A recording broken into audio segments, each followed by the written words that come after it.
welcome back to my new video lectures. Myself, Professor Pinkesh J. Patel from the Mahatma Gandhi Institute of Technical Education and Research Center, Navsari. The journey of this college started in the field of engineering and technology as per the guideline of AICTE, that is the All India Council for Technical Education, New Delhi in 2004, and MGTER is approved by AICTE New Delhi and affiliated to GTU, that is the Gujarat Technological University, Ahmedabad. This institute is located at South Gujarat in peaceful and pollution-free environment of the western region of the country. The MGTER aims to provide value-based education. The motive behind to provide quality technical education at people's doorstep at an affordable cost. Not only studious activities, but there are many extracurriculum activities like state level tech fest, different sports activities and cultural activity held during the year at MGTER for the overall improvement of the student. So today I will start with the subject of interconnected power system, having a subject code of 2170901, BE 4th year 7th semester. So today I will start with the chapter number 3, that is the power flow studies. So this is the flow of the contents: introduction, static load flow equation, bus classifications, approximate method, Gauss-Seidel method, Newton-Raphson method, fast decoupled load flow method, comparison of different methods, and numericals, that is the example that is based on the all the methods. So let's start with the introduction. So load flow or power flow studies is basically consist of the determination of the current, voltage, active power and reactive power at various bus points in the power system operating under normal condition or steady state condition. The load flow study or power flow analysis is very important for the planning, then controlling and operation of existing system as well as its future expansion. The load flow studies is also help in finding the effect of new loads, then new lines and new generating station and new interconnection system before they are installed. So with the help of load flow study, we will try to find out a current, voltage, active power and reactive power at the different buses. So in this chapter we will again go for the interconnection. In that case we will try to find out the different parameters, that is the voltage, current, active power and reactive power. Now need of load flow studies. So why we will go for the load flow studies? So load flow studies are essential and having a very important points, so which can be useful for designing a power system. Then second one, that is the planning the power system. Third one, that is the expansion of the power system. Fourth one, that is the providing the guidelines for optimum and operation of the power system. And last one, that is the which can provide guidelines for various power system studies. So this is based on that point we will say that we will go for the load flow studies. So first one, that is the design of the power system.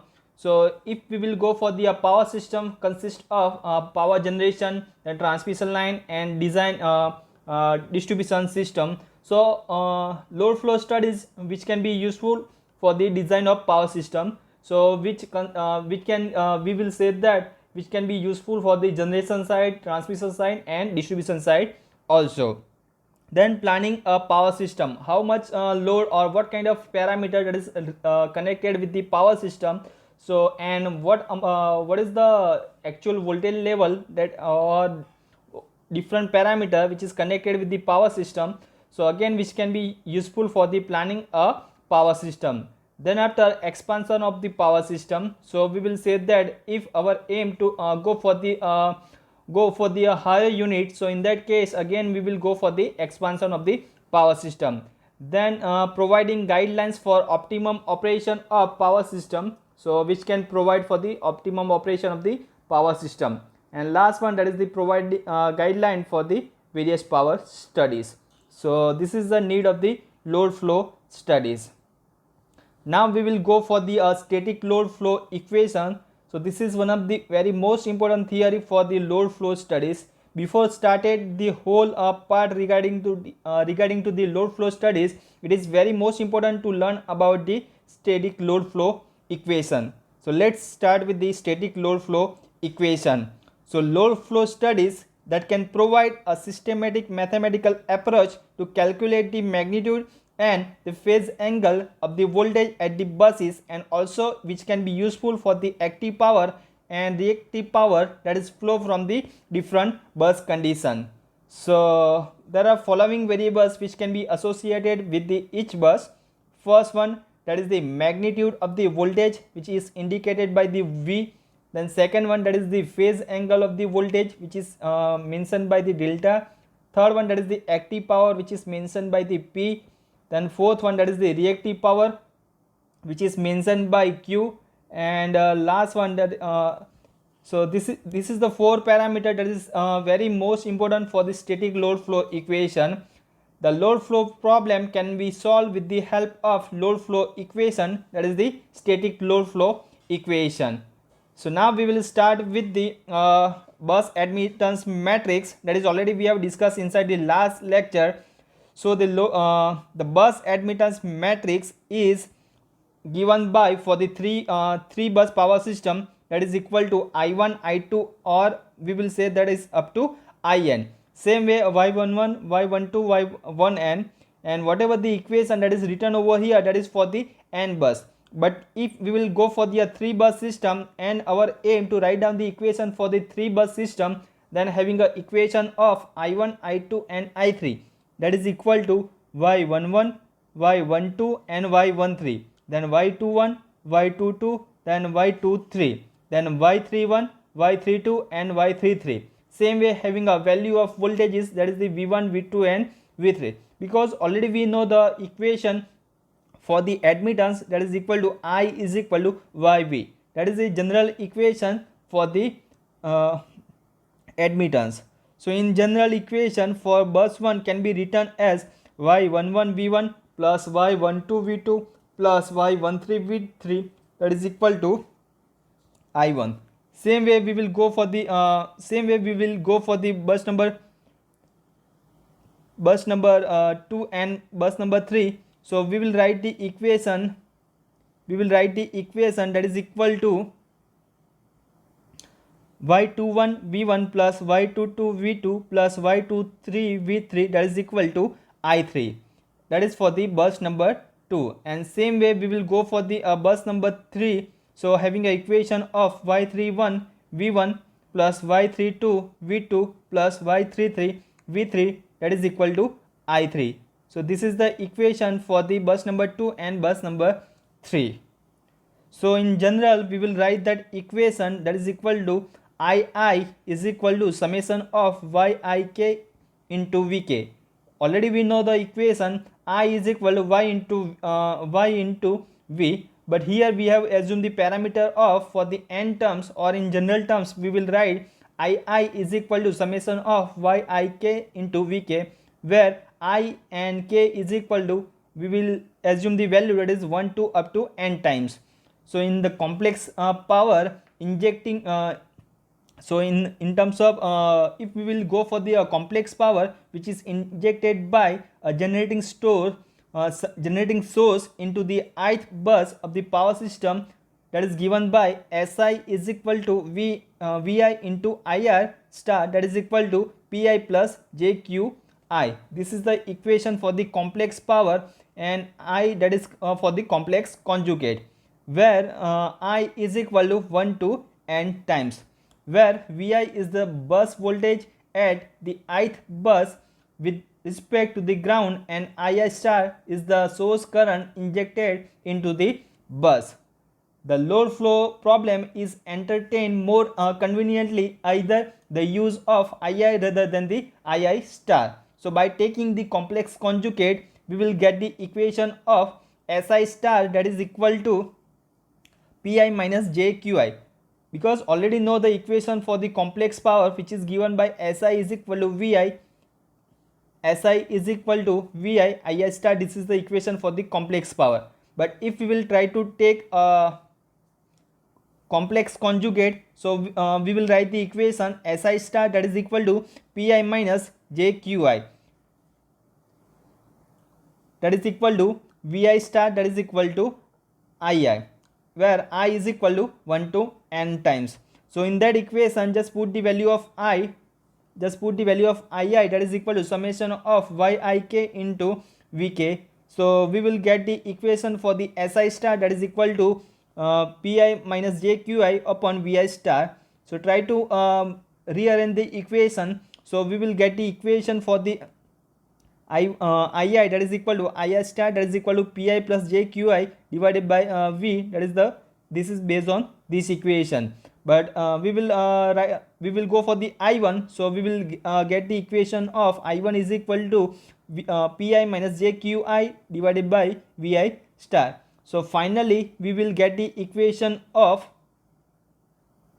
Pi minus JQi that is equal to Vi star summation of j to 1 n times Yik into Vj, that is equal to summation of j is equal to 1 to n Yij Vj into Vi star. So this is the equation for the Pi minus JQi. So now in terms of polar form, we will write the equation. That equation that is become Yij that is equal to Yij and having an angle of theta ij. Because if we will go for the polar form, so having a terms mainly two terms, magnitude as well as its angle, and Vi that is equal to, we will write Vi and having an angle of delta I. So the equation that can be written as Pi minus JQi that is equal to summation of j to 1, j is equal to 1 to n, then Yij, then Vj, then Vi, and having an angle of theta ij plus delta j minus delta I. So real and reactive power that can be expressed as Pi that is equal to Pi is equal to summation of j is equal to 1 to n Yij, then Vi into cos theta ij plus delta j minus delta I. This is the equation for the active power. Same way reactive power, having a equation of Qi is equal to minus of j is equal to 1 to n Yij Vj Vi sin theta ij plus delta j minus delta I. So this is the equation for the active and reactive power. So these two equations that is known as the static load flow equation for the load flow studies. So how we will get that equation? So we will try to compare this equation with this equation. So we will get this kind of equation for the active power as well as reactive power. So this is the term regarding to the active power and reactive power, and both the equation that is known as a static load flow equation. Now we will go for the bus classification. So before that, we will discuss about the one term, that is a bus, that is a node at which one or many transmission lines or load or generator are connected. Instead of bus, we also said that is the one kind of node having a two or more branches are meet at a single point, which is considered as a bus as well as node. So it is clearly it is not necessary that all of them can be connected to the every bus. The bus is indicated by vertical line at which numbers of components are connected. That is already we have discussed inside the previous example. Again, we know that each bus in the power system is associated with four quantities, namely active power or real power, that is indicated by Pi, then reactive power, which is indicated by Qi, then third one, that is the voltage magnitude, that is indicated by Vi, and fourth one, that is its phase angle, which is mentioned by delta. So in the load flow problem, 2 out of 4 quantities which can be specified and other two parameters are not to be determined through the solution of load flow equation. So depending upon the quantities specified for the buses, they are classified into three types. first one, that is the load bus or PQ bus. Second one, that is the generator bus or the PV bus. And third one, that is the slack bus. So load bus or generator bus, second one, that is the slack bus, and having a second name, that is the reference bus. So classification of the buses: load buses or PQ buses, second one, that is the voltage control buses or generator buses or PV buses, and third one, that is the slack or swing buses or slack buses. So this is regarding to the bus classification. Now how we will say that is the load bus or PQ bus. So we will go for the first one, that is the load bus or PQ bus. The bus at we will start with the first one, that is the load bus or PQ bus. The bus at which active power, that is the PI, and reactive power QI are specified is known as the load bus. So if we will go for the load bus or PQ bus, in that case two quantities that is already specified. First one, that is the active power, and second one, that is the reactive power, that is the P and Q. Then second point, that is magnitude and the phase angle of the voltages, that is the voltage and the angle of delta are obtained through a load flow solution. This is also called as PQ buses. These type of buses are the most common and consist of almost 80% of all the buses in the given power system. So 80% of the buses in the power system, that is based on the PQ buses. So we will clear about the load bus, that in the load bus or the PQ bus, in that case value of active power and the reactive power, that is already mentioned or that is specified. We have to calculate the value of voltage and angle with the help of load flow solution. So this is the bus which is known as load bus or PQ bus. Now we will start with the second one, that is the generator bus or the PV bus. The bus at which voltage magnitude and the active power are specified is known as the generator bus. So this is the definition of the generator bus. So based on the given name, that is the PV bus, so from it is clear that value of the active power and the voltage magnitude, that is specified. So what about the other two unknown parameters, that is the reactive power and the phase angle, that is specified by Q and delta, that is we have to calculate with the help of load flow solution. So this is also known as the PV bus. This bus has a always generator which is connected to the bus. This type of buses consist of 10% of all the buses in the power system. So out of 100%, we will say that generator bus or the PV bus having a role of 10% only in the power system. Now we will go for the last one, that is the slack bus or swing bus. So for this bus, voltage magnitude and the voltage phase angle are specified, and the real and reactive power are obtained through the load flow solution. So this is the definition of the slack bus. Normally there is only one bus of this type in the power system.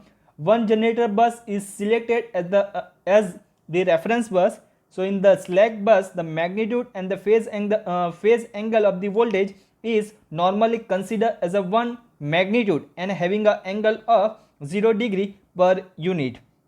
So this is regarding to the slack bus. So inside the slack bus, this is the reverse of the load bus or the PQ bus.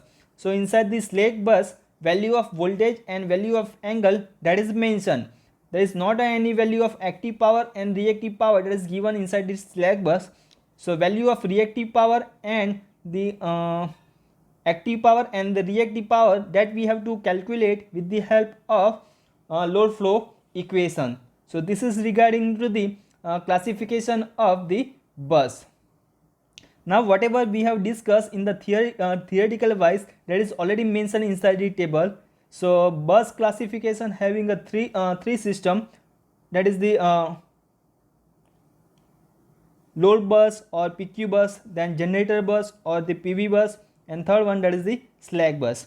So he having a table that is of types of buses, that is given over types of buses which is mentioned over here: slack bus, load bus or PQ bus, and regulated buses, that is the PV bus, and having a 4 unknown parameters, that is the voltage, that is measured in terms of per unit. Then second one, that is the delta, which is measured in terms of degree. Third one, that is the power, which is measured in terms of megawatt.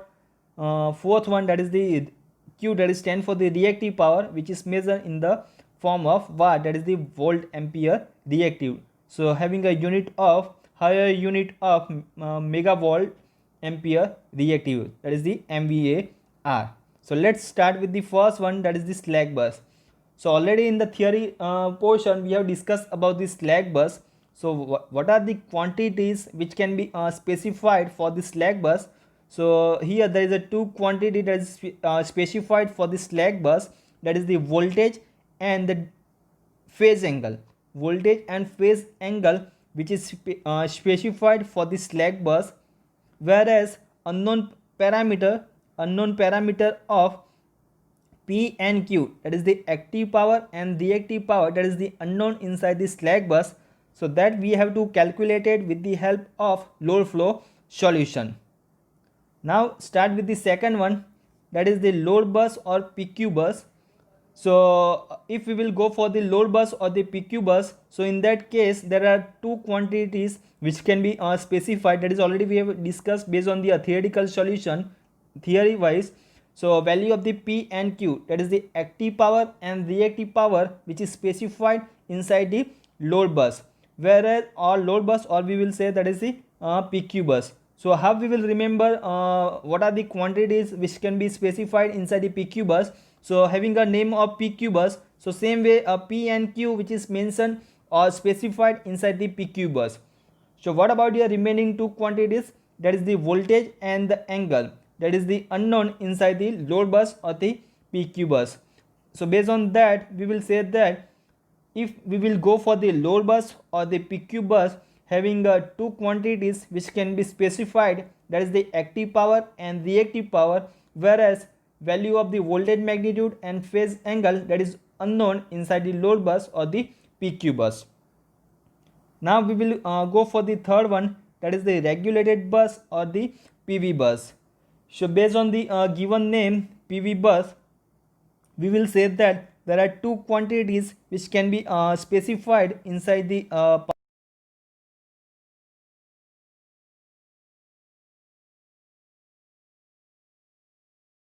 over here. So based on the given name we will say that value of the active power and value of the voltage, that is specified in terms of regulated bus or PV bus, whereas unknown parameters, or we have to calculate the two parameters, that is the first one, that is the phase angle, and second one, first one that is the phase angle and second one that is the reactive power, that we have to calculate it with the help of load flow equation inside the PV bus or the regulated bus. So this is regarding to the bus classification. There is a one more question that is always asked, that is the why one of these buses is taken as slack bus in the load flow studies. So in the load flow studies, having a total of 4 quantities, that is the voltage magnitude, then phase angle, then active power and reactive power. So real power or active power and reactive power, that is in form of complex power, cannot be fixed, it may be vary. So the complex power that can be flow into the network is not known in the advanced form. So therefore the system power loss is not known till the load flow study is complete. So that one of the buses is taken as a slack bus in the load flow studies. So generally the bus connected in the largest generating station is selected based on the slack bus. So slack bus is usually having a bus 1 which is always connected with the generator. So based on that we will say that one of the buses which is taken as a slack bus in the load flow studies, because whatever the losses that may take place inside the power system, that is we don't know inside the advance till the system study till the load flow study is complete. So based on that we will say that one of the buses that may taken as slack bus or slack bus in the load flow studies. Now we will go for the question from G2 papers. Before that, today we have discussed about mainly 4 parameters. First one, that is the introduction, then static load flow equation, then bus classification. We have discussed about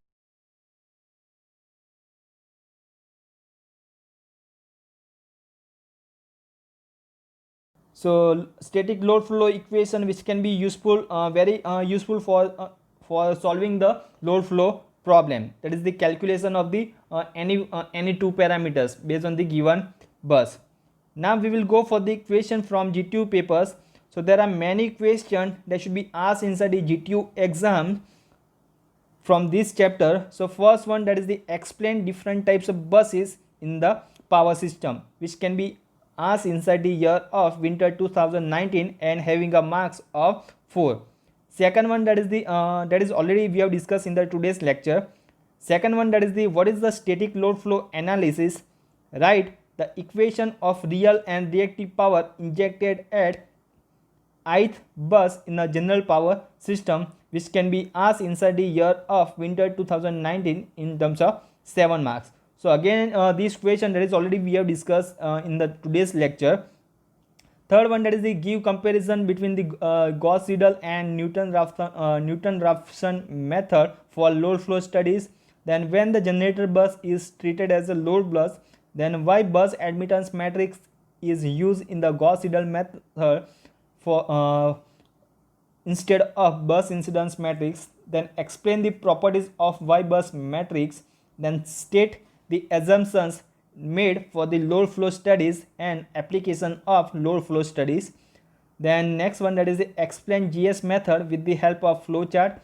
What are the advantages of FDLF method over NR method? Explain need of load flow analysis. Derive static load flow equation. Explain Jacobian matrix related to the NR or load flow method. So based on that, in the today's lecture,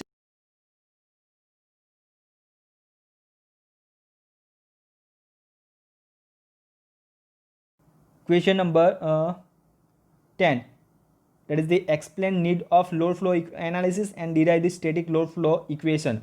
So out of 11 question, we will say that today in the today's lecture we have complete that three theory that is very most important, which can be asked inside the GTU papers. So I hope you can got the idea regarding to the what is the need of the load flow solution in the power system. Then how we will go for the static load flow equation, and what are the quantities which can be we will measure with the help of static load flow equation. Then after we will go for the bus classification. So having a total of 3 buses, that is the load buses or the PQ buses, then generator buses or the PV buses, and slack bus or reference buses. So this is regarding to the things that we will learn from today's lecture. So in the next lecture we will go for the different method, that is regarding to the approximate method, which can be used for the load flow studies. Then after various method that can be used for the load flow solution, that is the GS method, or we will say that is the Gauss-Seidel method. Then second one, that is the Gauss iterative method. Then having, if we will go for the GS method, so having a flow chart as well as algorithm which can be used for the GS method. Then advantages and disadvantages of the Gauss-Seidel method. Then after we will go for the Newton-Raphson method. So again for the Newton-Raphson method, what is the actual flow chart which